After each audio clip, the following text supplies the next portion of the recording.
Hello everyone, मैं हूं doctor चरण सिंह। एक बहुत ही इंटरेस्टिंग और साथ ही शॉकिंग न्यूज़ मैं आपको देता हूं।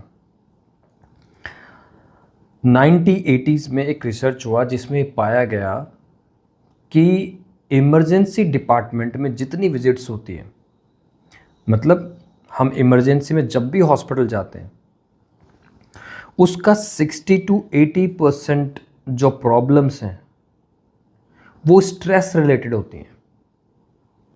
इसी तरह की फिर एक और रिसर्च हुई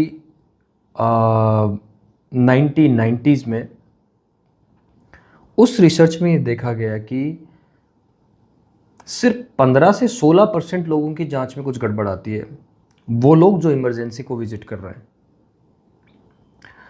हालांकि इस रिसर्च में जो जांचें हुई थी वो सिर्फ 2/3 पेशेंट्स की हुई थी। ठीक है, तो कहने का मतलब ये है कि ज़्यादातर जो इमरजेंसी विजिट्स होती हैं वो स्ट्रेस से रिलेटेड होती हैं।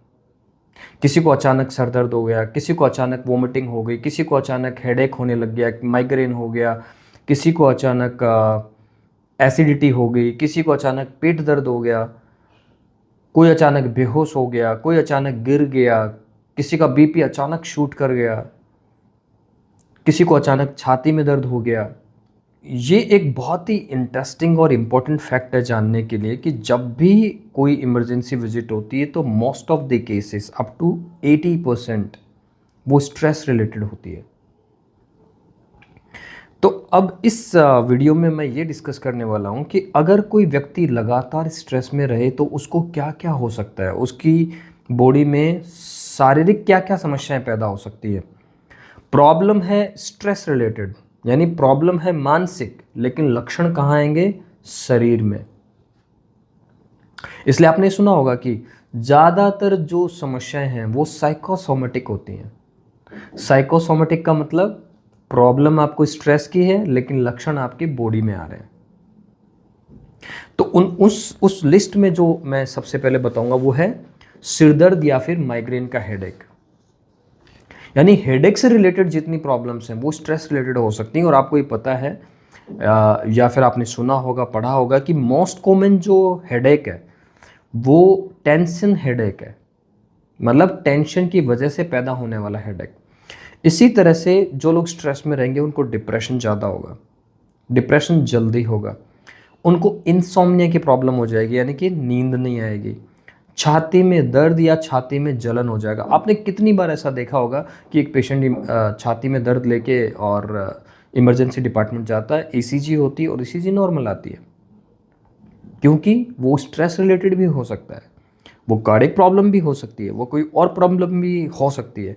लेकिन मोस्ट ऑफ द केसेस में आप क्या देखेंगे, वो सिंपल एक स्ट्रेस की वजह से था। सांस लेने में तकलीफ, बहुत सारे लोगों को मैंने देखा है कि वो पेशेंट एंजाइटी के हैं लेकिन वो इनहेलर ले रहे हैं। आपने देखा होगा ना, वो स्प्रे मारते रहते हैं मुंह के अंदर, वो इनहेलर लेते रहते हैं। क्यों? उनको किसी ने प्रोबेबली बिना ढंग से इन्वेस्टिगेट किए ये सोचकर कि ये पेशेंट एस्थमा या फिर किसी एलर्जी का पेशेंट है, इसलिए उनको इनहेलर दे दिया गया है, जबकि असल में वो पेशेंट किसका है? एंजाइटी का पेशेंट है। मैंने इस तरह के बहुत पेशेंट देखे हैं। हार्ट अटैक का खतरा, जो लोग स्ट्रेस में रहते हैं उनको हार्ट अटैक का खतरा बढ़ जाएगा। प्रॉब्लम कहाँ है? स्ट्रेस। लक्षण कहाँ आ रहे हैं? हार्ट में। ऐसे लोगों में दिल का तेज धड़कना भी देखा जाता है, यानी पैल्पिटेशन, हार्ट रेट इन लोगों की बहुत ज़्यादा रहेगी। एक और जो बहुत इंपॉर्टेंट फैक्टर है जो इन दिनों मैंने देखा है कि जितनी भी आईवीएफ सेंटर्स हैं वहाँ से हमारे पास पेशेंट रेफ़र होके आते हैं, और वहाँ जो डॉक्टर्स काम कर रहे हैं, हालांकि सब सेंटर से ऐसा नहीं होता, वहाँ के जो डॉक्टर्स हैं वो पेशेंट को क्या बोलते हैं कि जब तक आप अपना स्ट्रेस ठीक नहीं करेंगे, जब तक आप अपनी नींद ठीक नहीं करेंगे, जब तक आपका मूड ठीक नहीं होगा, आप कंसीव नहीं कर पाएंगे, प्रेगनेंसी आपको नहीं हो पाएगी। तो जो लोग स्ट्रेस में रहते हैं उनको कंसीव करने में, यानी प्रेग्नेंट होने में, बच्चा धारण यानी गर्भ धारण करने में भी प्रॉब्लम आती है। इसी तरह से मेल के केस में लिंग में तनाव, यानी कि उनको इम्पोटेंसी, नपुंसकता हो जाती है, उनके लिंग में तनाव कम आएगा, सीमन जल्दी डिस्चार्ज हो जाएगा, या फिर सेक्स की इच्छा ही खत्म हो जाएगी या कम हो जाएगी। इसी तरह से महिलाओं में जो मेंस्ट्रुअल साइकिल है वो डिस्टर्ब हो जाती है।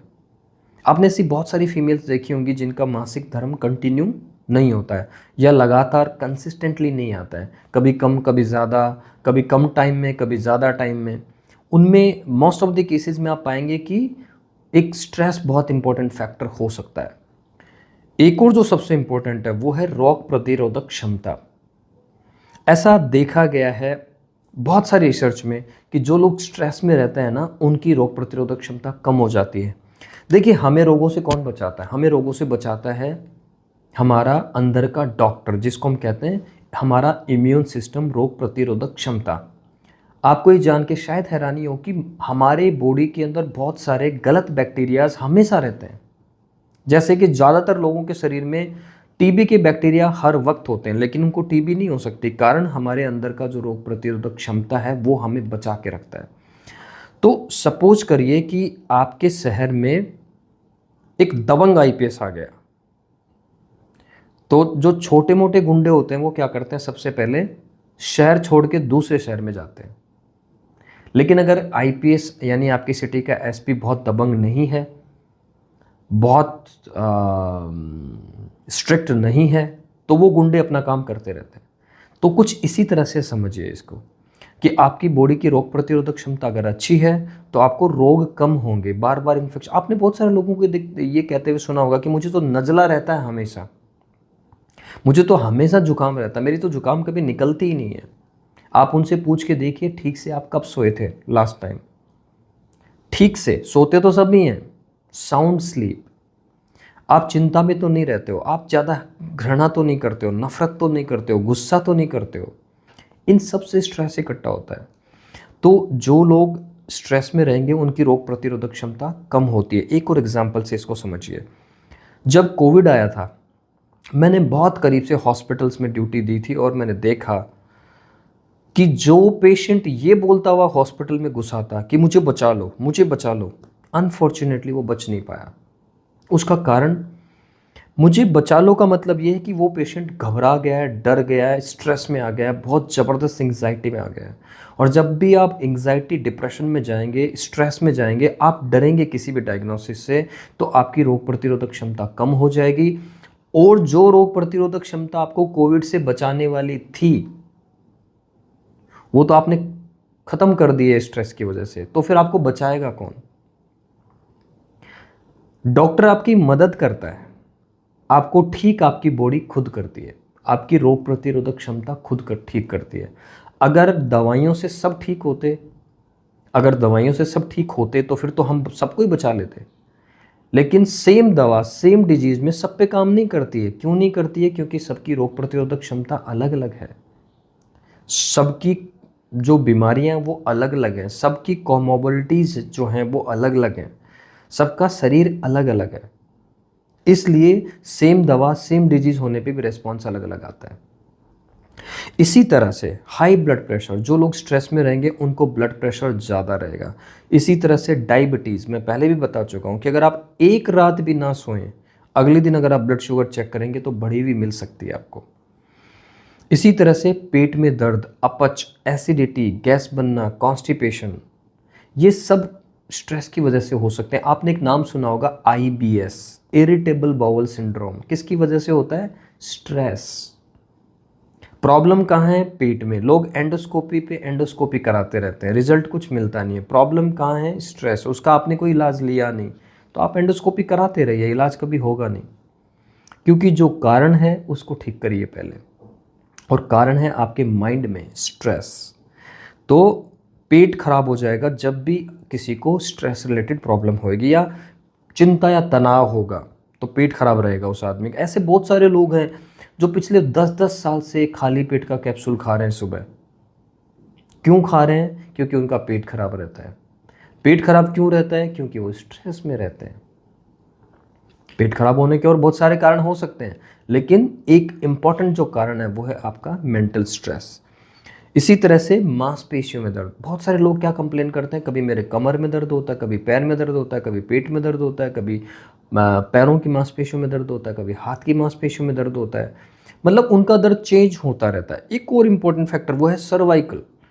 गर्दन की मसल्स में पेन होगा, लोग क्या बोलेंगे कि सर्वाइकल हो रहा है, सर्वाइकल हो रहा है। वो जबकि क्या हो रहा है, आपकी गर्दन की मसल्स में पेन हो रहा है। तो अगर आपने सर्वाइकल के लिए ट्रीटमेंट लिया पर आपको कोई फर्क नहीं पड़ रहा, एक बार साइकाट्रिस्ट को जरूर दिखाइए। क्या पता वो स्ट्रेस की वजह से आपको पेन हो रहा हो गर्दन में। तो ये सारे फैक्टर्स हैं, ये सारे लक्षण मिलेंगे आपको उस वक्त जब आप बहुत स्ट्रेस में रहेंगे। तो स्ट्रेस जो है ना वो आपकी, ये मानिए कि ज़्यादातर समस्याओं की जड़ में मिलेगा आपको। तो जब भी किसी को ऐसी कोई समस्या हो जो जांच में नहीं आ रही है पर समस्या बनी हुई है, तो आप प्लीज़ एक बार साइकियाट्रिस्ट को ज़रूर दिखाइए, क्योंकि ज़्यादातर समस्याएं साइकोसोमेटिक इलनेस हो सकती हैं।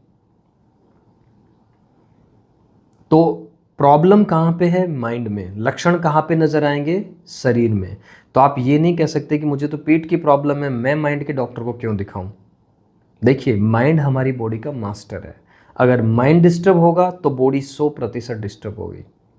अगर इस तरह के मेंटल हेल्थ से रिलेटेड वीडियो आपको पसंद है और आप स्ट्रेस रिलेटेड चीज़ें देखना पसंद करते हैं तो आप इस चैनल को सब्सक्राइब कर सकते हैं, वीडियो को लाइक कर सकते हैं और अपने दोस्तों के साथ शेयर कर सकते हैं, क्योंकि ऐसा वीडियो किसी की भी सफरिंग को कम कर सकता है, उसके पैसे बचा सकता है और अननेसेसरी के इन्वेस्टिगेशन और दवाइयों से भी बचा सकता है। क्योंकि बहुत सारे लोगों को पता नहीं होता कि मेरी प्रॉब्लम कहाँ है और मुझे जाना कहाँ है। Thank you very much.